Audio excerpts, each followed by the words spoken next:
Cet épisode fait partie de la série La pause du Robinson, dans laquelle je vous propose en rediffusion certaines conversations du podcast. L'occasion pour vous de découvrir ou redécouvrir les témoignages inspirants partagés par mes invités sur leurs projets d'éco-construction et d'habitat écologique. Sur ce, je vous laisse découvrir ma conversation avec mon invité. Si c'est une construction neuve, je vois pas trop faire autrement que du bois terre-paille. Pour moi, c'est un peu une évidence aujourd'hui d'utiliser ces matériaux-là, de par la performance, le côté local et le confort que ça procure. On fait souvent éloge à la lenteur en éco-construction parce qu'il faut prendre le temps en fait de les préparer, de préparer les supports et puis derrière de laisser le temps faire son œuvre. Voilà, c'est la matière qui décide et c'est pas toujours les plannings de chantier qu'on respecte à la lettre parce que ça dépend énormément aussi de la météo. On peut parler de coûts aussi, bien sûr, mais moi je pense que plus on les utilisera, plus on développera ça à grande échelle et plus ils s'aligneront après sur le reste. Donc c'est un pari en fait, et puis voilà, ça fait partie des convictions en tant que maître d'ouvrage et en tant que concepteur de mettre en avant ces matériaux plutôt que d'autres. Bienvenue sur la Case Robinson, le podcast qui parle d'éco-construction et d'habitat écologique.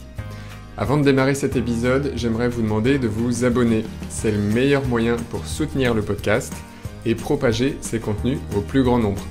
Je compte sur vous, bon épisode. Cet épisode vous est présenté avec le soutien de Saint-Astier, fabricant français de chaux hydrauliques naturels depuis plus d'1 siècle. Ancré au cœur du Périgord, Saint-Astier perpétue un savoir-faire unique alliant tradition et innovation pour proposer des solutions durables et écologiques aux bâtisseurs et bâtisseuses d'aujourd'hui. Reconnue depuis des siècles, la chaux est un matériau aux multiples vertus et usages. Perméable à la vapeur d'eau, souple et sans additifs, elle peut être utilisée en mortier, en enduit, avec ou sans fibres végétales, ou encore pour la réalisation de dalles ou de peintures.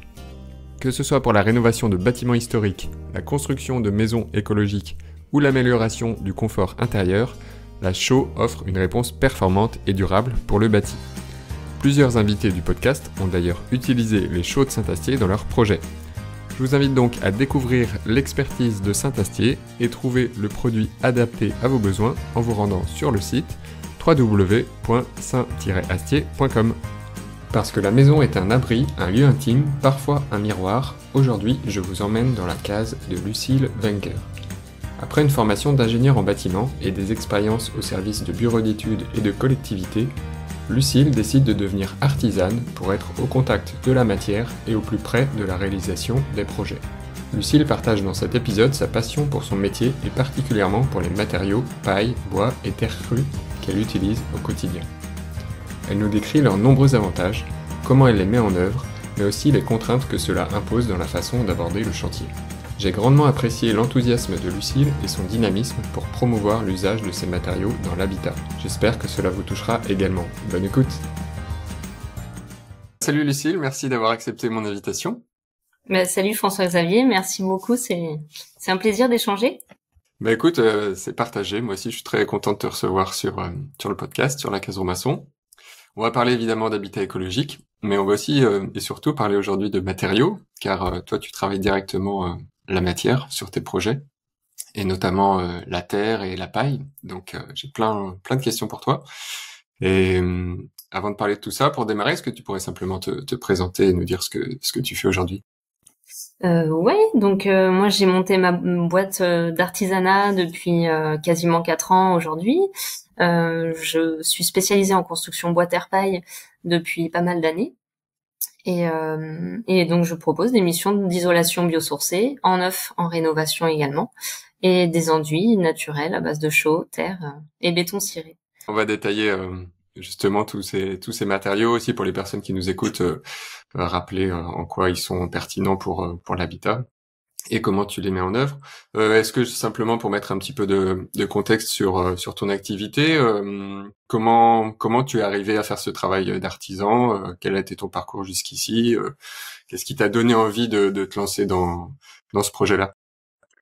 Ouais, alors je suis intéressée par les maisons et l'habitat en général et le bâtiment depuis très très longtemps, depuis petite en fait. Mais par le côté artisanat, c'est venu beaucoup plus tard. Moi, je suis passée par des études d'ingénieur bâtiment avec une option, une spécialité éco-construction, donc sur Polytech Nantes en fait. Et puis j'ai rejoint le monde des biosourcés via des stages, des personnes que j'ai pu rencontrer en Pays de la Loire, qui m'ont mis le pied à l'étrier. Et puis donc j'ai pu étudier les biosourcés comme ça en partie conception finalement au début.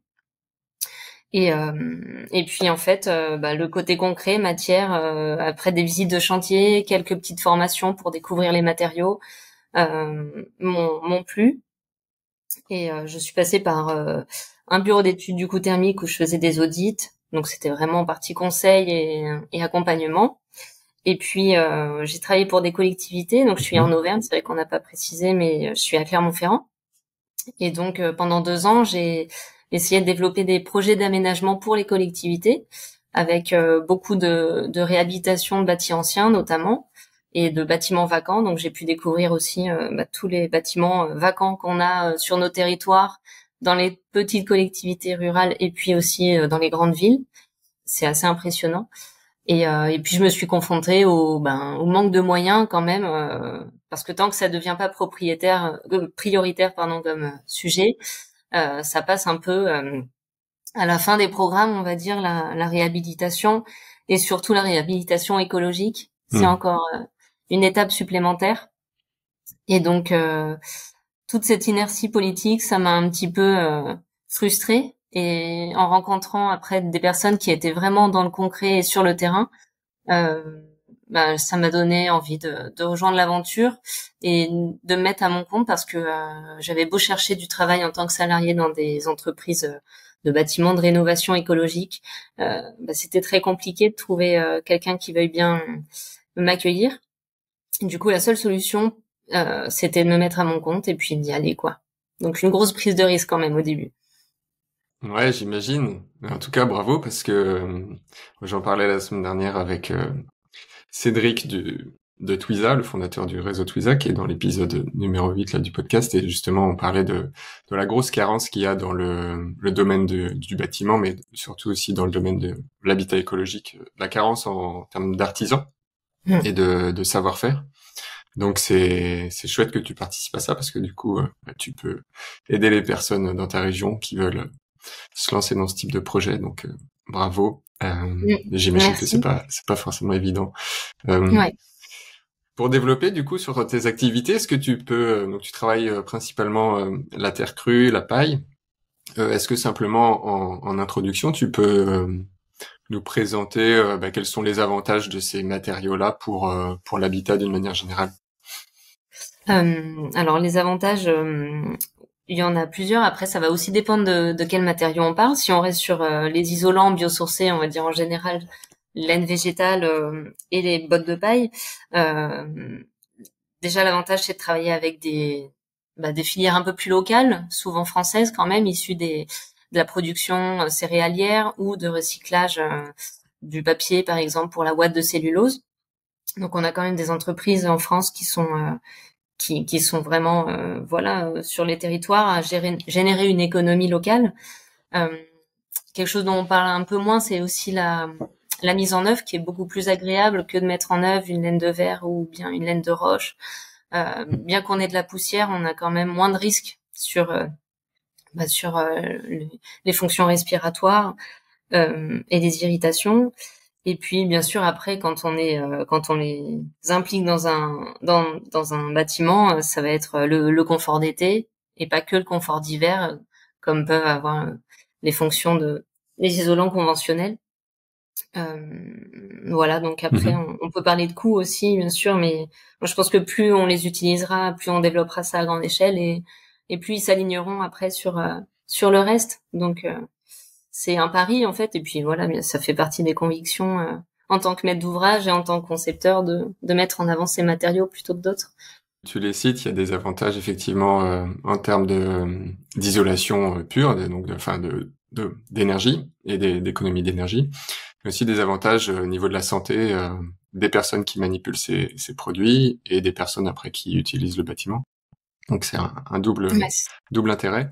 Et aussi on parle de santé des habitants, mais aussi de santé même du bâti, parce que ces matériaux biosourcés, ils permettent aussi une perspirance des parois, ce qui permet d'éviter qu'il y ait des phénomènes de pourrissement, ou de dégradation du bâti lié à trop Ouais. d'humidité dans C'est le sûr mur. que quand on choisit de les mettre en œuvre, effectivement, il faut avoir connaissance des transferts d'humidité qui peuvent jouer sur le bâtiment et de comprendre cet aspect-là qui est primordial, surtout en rénovation et bâti ancien. Et puis, on n'a pas évoqué le confort acoustique non plus. C'est vrai que c'est quelque chose qui est vraiment pertinent en termes d'absorption, notamment dans les cloisons, dans les doublages intérieurs. Ça, c'est un grand confort qu'on a avec les isolants biosourcés. Ouais, tout à fait.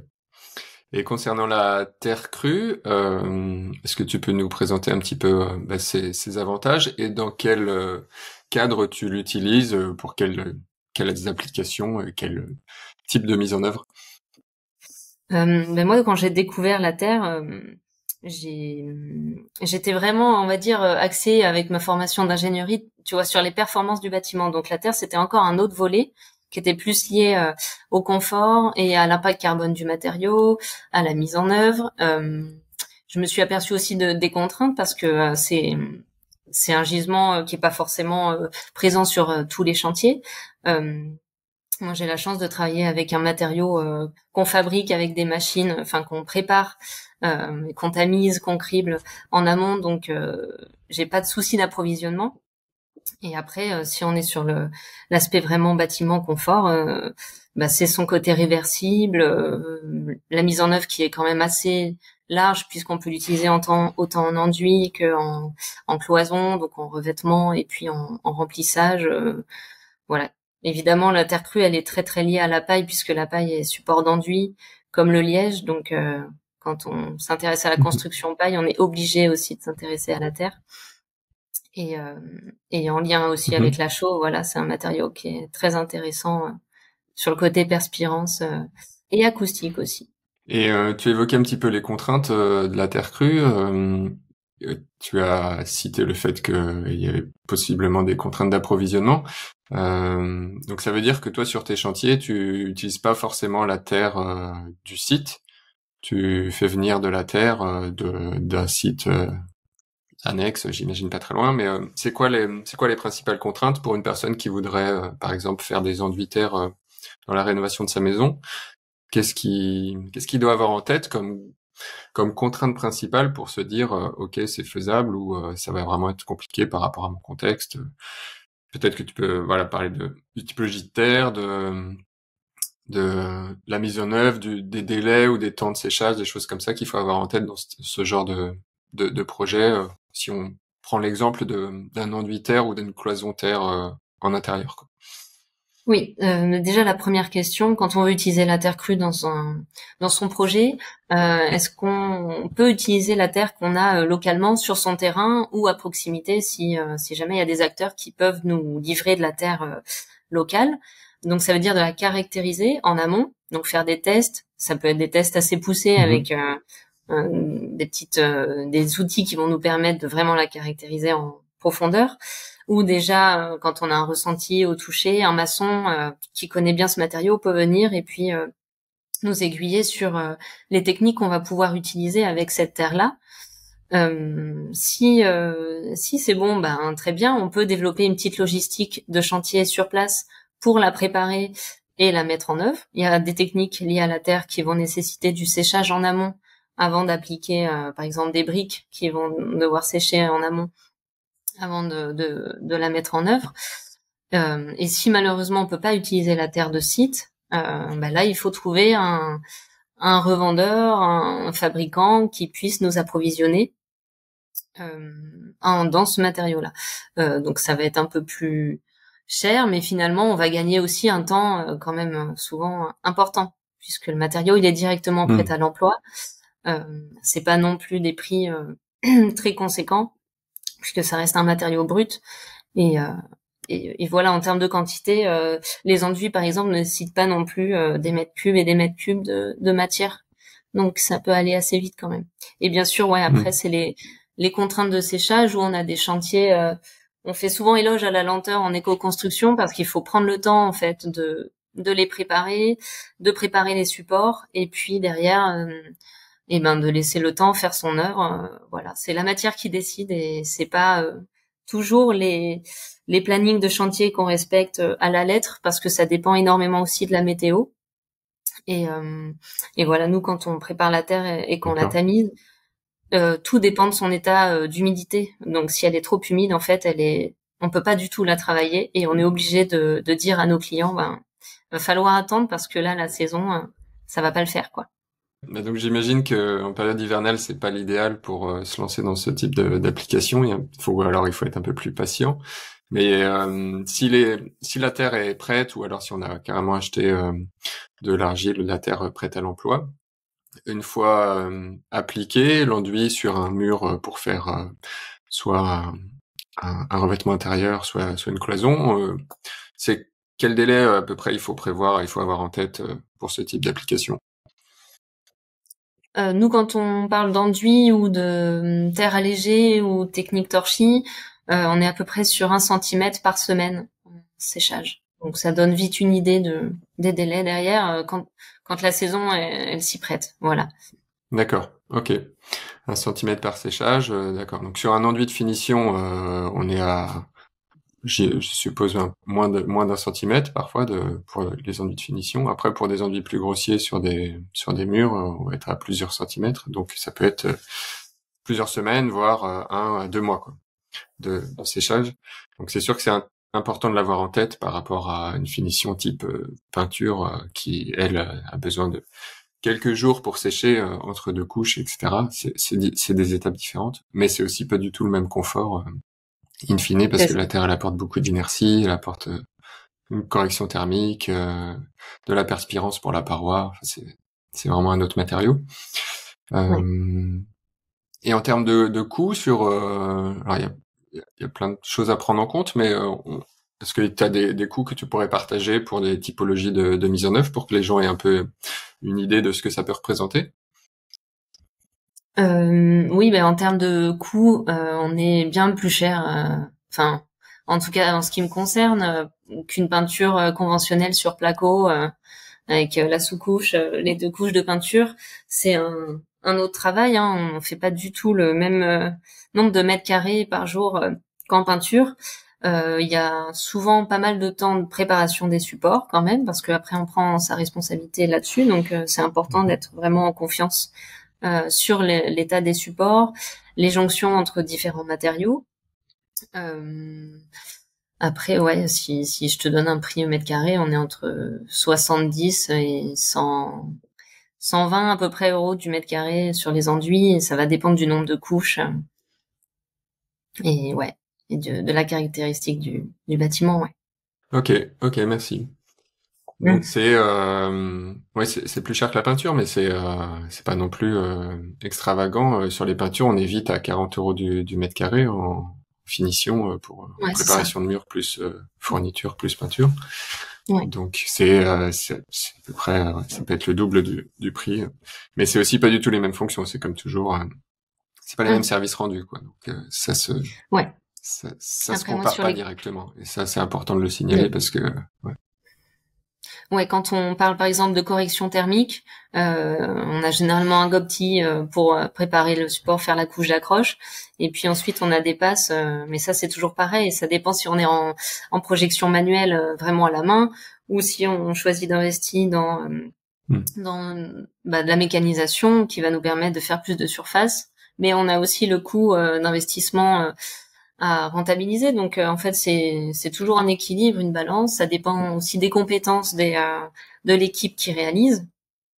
Et puis moi c'est vrai que je suis assez partisane de travailler avec pas sans machine, mais quand on peut, c'est toujours faut être intelligent aussi, mais des chantiers calmes où il y a moins de bruit que sur des machines avec le compresseur et le sablon qui projette.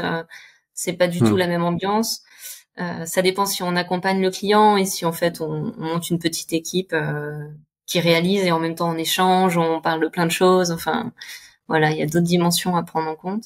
Mais ouais, sur la correction thermique, après, c'est encore plus cher parce que on fait des passes de 3 centimètres à chaque fois, à peu près. Donc, il faut de la matière et ça prend du temps aussi.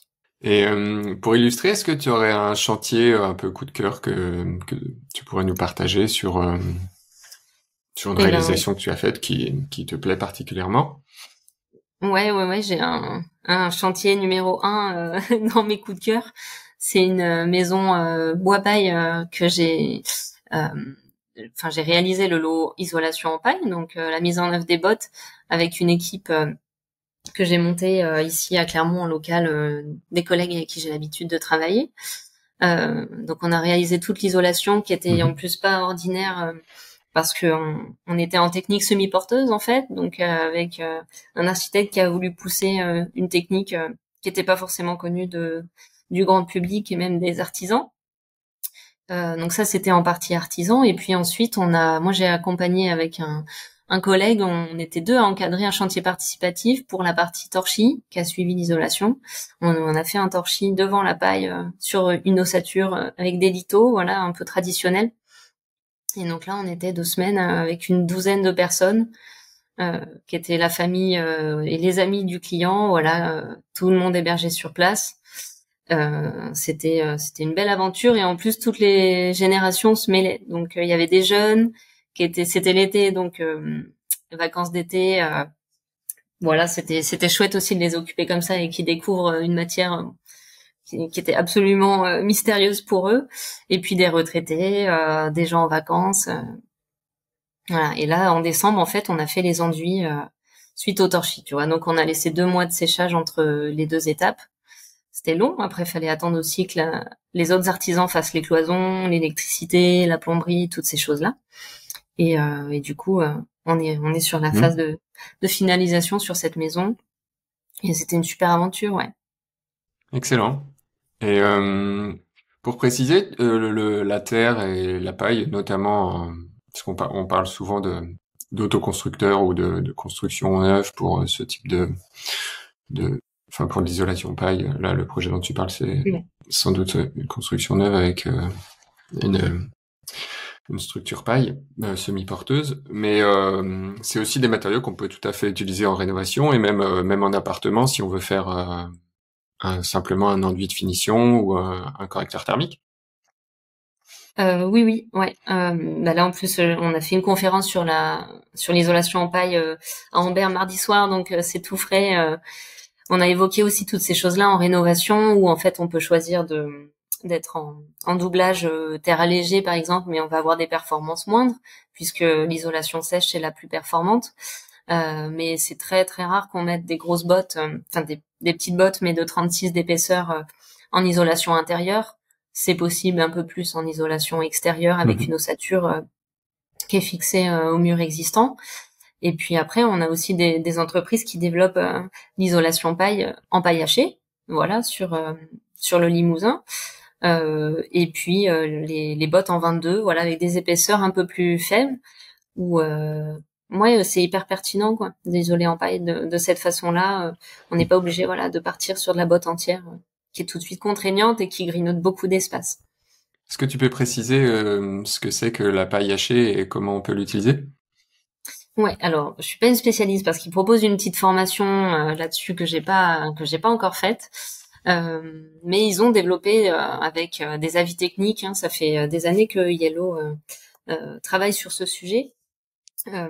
Et donc en fait le but c'est de proposer l'isolation en paille hachée pour toutes les parois, donc plancher, doublage, mur ossature bois en neuf, toiture et puis bien sûr les cloisons, aucun problème. Donc c'est de l'insufflation où il faut atteindre une certaine densité évidemment pour maîtriser la partie coupe-feu et puis aussi se protéger des rongeurs. Donc une densité évidemment à atteindre suffisante, un peu comme une botte de paille en fait.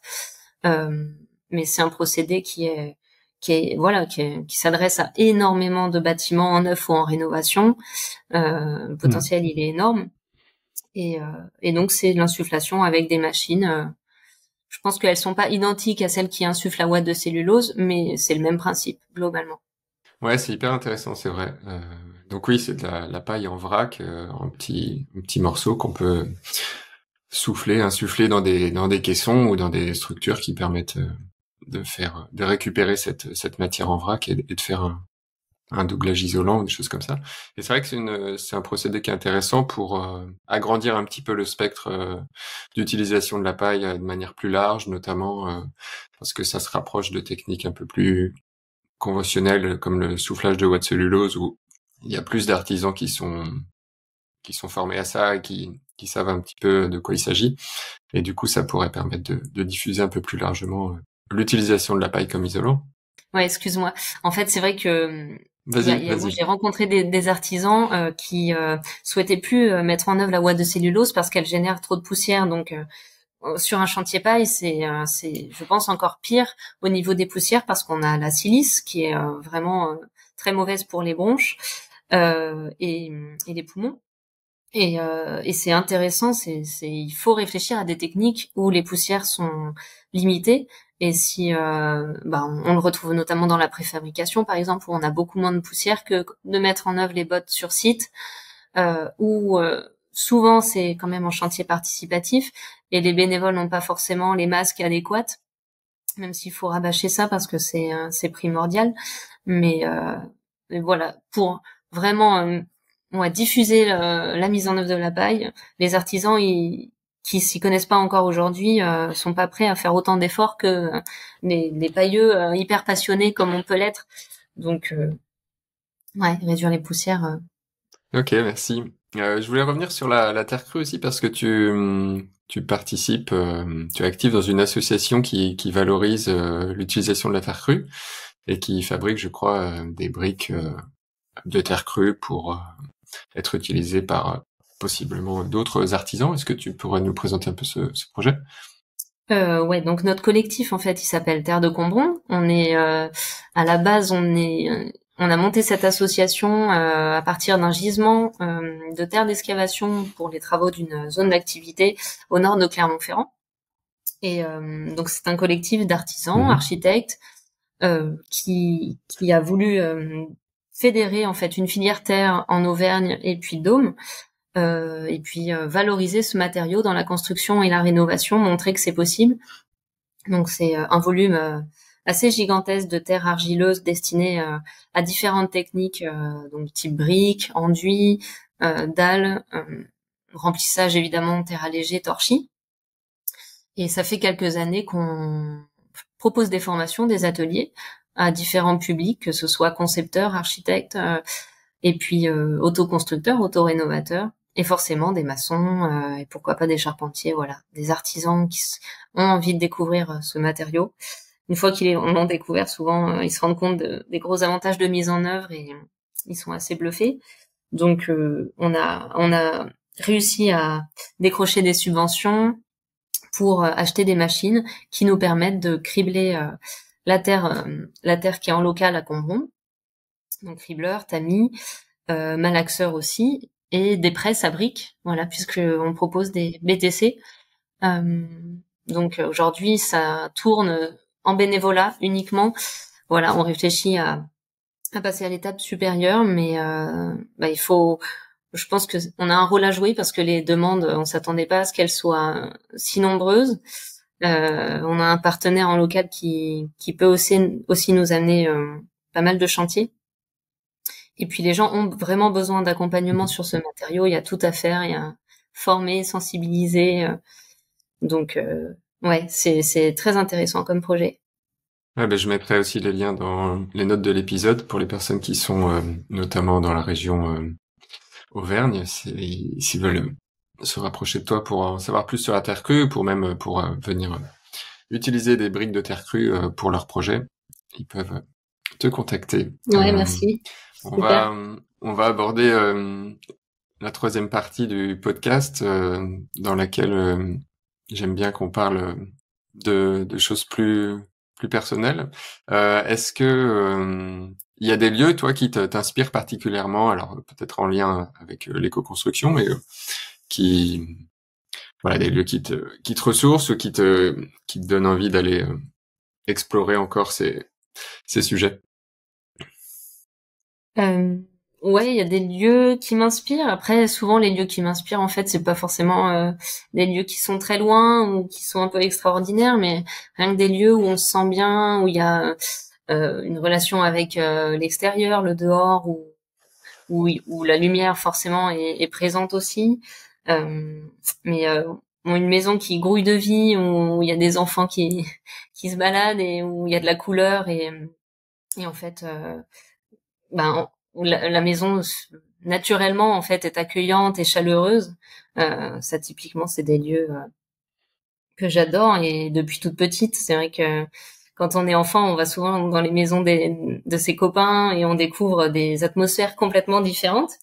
Et ça, moi, ça m'a marqué en étant petite. Je regardais dans les détails pourquoi en fait on s'y sentait bien, quels objets étaient là et le fait qu'il y ait une âme aussi sur place. Donc, ouais, bien sûr, j'aimerais voyager, visiter par exemple les constructions d'Afrique du Nord, Amérique du Sud. On va dire que c'est au programme, mais parfois des lieux juste à côté de chez nous peuvent faire le travail. Excellent. Et est-ce que tu as en tête, toi, la maison, ta maison idéale, ou à quoi ça pourrait ressembler? Et si oui, est-ce que tu peux nous la décrire en termes d'environnement, d'architecture, peut-être, de matériaux, des choses comme ça? Alors ouais, c'est vrai que si c'est une construction neuve, je vois pas trop faire autrement que du bois terre-paille. Pour moi, c'est un peu une évidence aujourd'hui d'utiliser ces matériaux-là, de par la performance, le côté local et le confort que ça procure. Après, oui, en rénovation, de lier les matériaux un peu bruts, locaux, pour pouvoir travailler avec des artisans ébénistes ou métalliers qui puissent voilà faire des choses un peu créatives et qui ait une âme, qui ait une harmonie à tout ça. La lumière, elle est très importante. C'est vrai que moi, quand j'imagine ma maison idéale, je vois vraiment le soleil qui va rythmer la journée et où on va pouvoir voir défiler les saisons, les couleurs. En plus, je vis en Auvergne et les couleurs, c'est vrai qu'elles sont magnifiques. Le ciel, il est incroyable parfois en début de journée ou en fin de journée. Sur la chaîne des Puits, on a souvent des spectacles assez grandioses. Et après, c'est vrai qu'on veut tous un peu le must. On veut la vue, on veut le grand jardin, on veut des espaces, de la lumière. Mais, mais parfois, sans trop de moyens, je pense qu'on arrive à avoir des lieux en fait où on se sent bien, où on arrive à mettre un peu nos énergies dans ce lieu, dans cette ambiance. Et il faut que ça nous ressemble avant tout. Et aussi une notion que je trouvais intéressante d'apporter, c'est pas juste lié à la maison en fait, c'est aussi lié à ce qui va entourer l'habitat, voir si en fait il y a de l'entraide autour du village ou de la ville où on se trouve, du quartier, comment les gens ont tissé des liens aussi en local et si on peut compter les uns sur les autres, si il nous manque quelque chose, on peut toquer à la porte et puis être bien reçu. En fait, ça, je trouve que ça participe énormément aussi au, au sentiment de bien-être qu'on peut avoir quand on s'installe quelque part.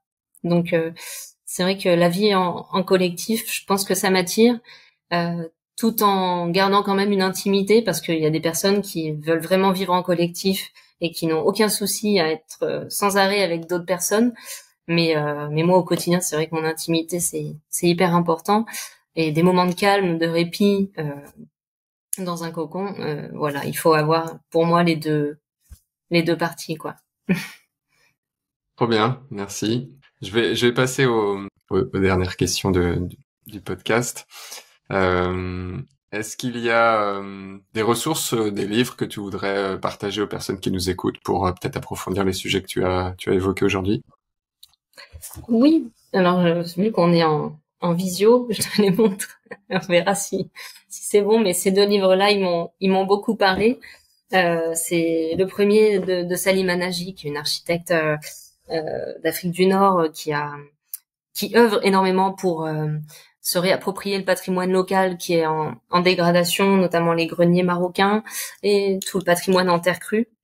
Et en fait, c'est pas juste un livre qui s'intéresse à la technique et à la mise en œuvre des matériaux, c'est tout le sens qu'il y a en parallèle de se réapproprier les savoirs, que les populations locales elles puissent s'emparer des techniques et de leurs bâtiments pour ne pas dépendre en fait d'entreprises ou d'artisans qui seraient indisponibles, surchargés tant la demande est forte. Donc c'est comment redonner du lien dans les constructions et les rénovations. Et puis l'homme et sa maison aussi, qui explique énormément les techniques vernaculaires ancestrales qu'on a en France et autour aussi. Et voilà, c'est des livres très inspirants qui nous font comprendre pourquoi on est passionné en fait de l'acte de bâtir, pourquoi ça nous passionne autant. Des fois, je me pose un peu la question. Super, bah écoute, je mettrai les liens aussi dans les notes pour les personnes qui veulent les suivre et les lire. Deuxième petite question, est-ce qu'il y a un mantra qui te vient souvent à l'esprit ou une citation que tu aimes bien qui égaye tes journées ou qui te motive quand tu es en train d'affronter les éléments sur les chantiers parfois peut-être, parce que être artisan c'est aussi affronter les intempéries des chantiers, et puis c'est aussi des métiers qui sont physiques, donc c'est pas toujours évident, donc faut saluer aussi tout ça. Mais voilà, est-ce qu'il y a une citation qui te vient souvent à l'esprit? Ouais, c'est vrai qu'il y a une citation qui me suit depuis pas mal d'années, mais parce que c'est un peu l'impression de mener un combat au quotidien pour mettre en avant ses convictions, et puis essayer de pas faire changer le monde, mais quand même de participer à ce que les choses tournent mieux. Et je sais pas, c'est peut-être assez connu, mais c'est une citation de René Char qui dit: impose ta chance, serre ton bonheur et va vers ton risque. À te regarder, ils s'habitueront. Et voilà, je trouve que ça résume bien, c'est assez moteur pour moi. Trop bien. Avant de se quitter, où est-ce qu'on peut orienter les personnes qui veulent en savoir un peu plus sur ton activité, et puis éventuellement te contacter pour ceux qui sont dans la région Auvergne? Oui, bien sûr. Donc l'entreprise c'est Utopaille. Donc j'ai un site internet utopaille hutopai2le.fr, et puis j'essaie d'être active aussi sur Instagram et Facebook. C'est toujours un plaisir aussi de partager son travail et d'avoir des retours positifs d'une communauté. Ça nous donne aussi de l'énergie. Donc voilà, sur Instagram et Facebook. Ouais. Super, je mettrai le lien aussi. J'invite d'ailleurs les auditeurs à aller voir le site, parce qu'il y a quelques belles photos de réalisation de projets isolation paille et puis enduit terre. Donc ça permet d'illustrer un petit peu ce qu'on vient de se dire. Écoute, merci beaucoup Lucille pour ton partage, pour ton temps. On sent qu'il y a beaucoup de passion dans ta voix et puis dans le métier que tu exerces, donc ça te fait plaisir. C'est intéressant aussi de voir les différentes façons d'utiliser les matériaux biosourcés ou géosourcés que sont la paille et la terre crue. Donc merci à toi pour ton temps, et puis je te souhaite le meilleur pour la suite, et à bientôt. Ouais, merci à toi François-Xavier. À très bientôt, et au plaisir de se recroiser peut-être sur des chantiers. Avec plaisir. Merci beaucoup d'avoir écouté cet épisode. Vous pouvez retrouver toutes les références mentionnées par mon invité dans les notes de l'épisode, ainsi que des compléments pour approfondir ces sujets dans la rubrique podcast sur le blog lacaserobinson.fr. Si cet épisode vous a plu, vous pouvez le soutenir en le partageant autour de vous, en vous abonnant et en mettant un avis 5 étoiles sur votre plateforme d'écoute. Ça me fera très plaisir et ça permettra au podcast d'être plus visible pour m'aider à accueillir de nouveaux invités. Si vous voulez aller plus loin dans vos projets de création d'habitat plus écologiques, plus sains et qui vous inspirent, sachez que c'est mon métier de vous y aider. Je propose différentes formules d'accompagnement, du coaching à la formation en ligne, et je suis sûr qu'une d'entre elles est faite pour vous. Si malgré tout vous n'y trouvez pas la formule qui vous parle, contactez-moi pour que nous puissions créer ensemble l'accompagnement idéal qui vous aidera à concrétiser vos projets. Vous retrouverez toutes les informations sur le site de la Case Robinson dans la rubrique accompagnement. lacaserobinson.fr/programme au pluriel-accompagnement. Sur ce, n'oubliez pas de vous abonner, de partager cet épisode autour de vous, et je vous dis à très vite pour une nouvelle conversation sur la Case Robinson.